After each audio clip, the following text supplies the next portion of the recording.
ராதிகா, தமிழகத்தில் முதலமைச்சர் விஜய் தலைமையிலான புதிய அரசு பொறுப்பேற்றுள்ள சூழ்நிலையில் முக்கிய IAS அதிகாரிகள் மாற்றப்பட்டிருக்கிறார்கள். சுற்றுலா வளர்ச்சி மற்றும் கலாச்சாரத்துறை செயலாளராக சொர்ணா IAS நியமிக்கப்பட்டிருக்கிறார்.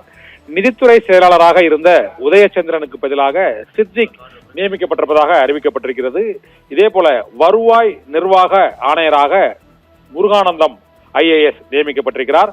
டாஸ்மாக் மேலாண்மை இயக்குநராக நந்தகுமார் பணியிட மாற்றம் செய்யப்பட்டிருக்கிறார். இதே போல IAS அதிகாரிகள் 5 பேர் தமிழக அரசின் தலைமை வழக்கறிஞர் PS ராமன் ராஜினாமா செய்திருக்கிறார். தமிழகத்தின் முக்கிய IAS அதிகாரிகள் சுற்றுலாத்துறை, வருவாய் நிர்வாகத்துறை மற்றும் நிதித்துறை ஆகிய துறைகளின் IAS அதிகாரிகள் மாற்றம் செய்யப்பட்டிருக்கிறார்கள்.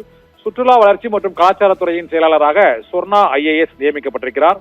டாஸ்மாக் துறையின் மேலாண் நிர்வாக இயக்குநராக நந்தகுமார் நியமிக்கப்பட்டிருக்கிறார். நிதித்துறை செயலாளராக இருந்த உதயச்சந்திரன் மாற்றம் செய்யப்பட்டு அந்த பொறுப்புக்கு சித்திக் IAS நியமிக்கப்பட்டிருக்கிறார். இதே போல சுற்றுலா மற்றும் கலாச்சாரத்துறை செயலாளராக சொர்ணா IAS நியமிக்கப்பட்டிருக்கிறார்.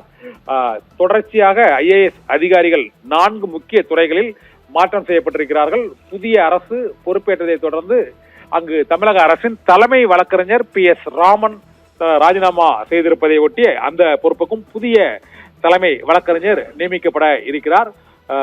4 IAS அதிகாரிகள் மிக முக்கியமான 4 துறைகளில் நிதித்துறை, சுற்றுலா மற்றும் கலாச்சாரத்துறை மற்றும் வருவாய் நிர்வாகத்துறை, டாஸ்மாக் துறை ஆகியவற்றின் முக்கிய IAS அதிகாரிகள் மாற்றப்பட்டிருக்கிறார்கள். முதலமைச்சராக விஜய் பொறுப்பேற்றதை அடுத்து IAS அதிகாரிகள் மாற்றம் செய்யப்பட்டு அந்த உத்தரவு பிறப்பிக்கப்பட்டிருக்கிறது.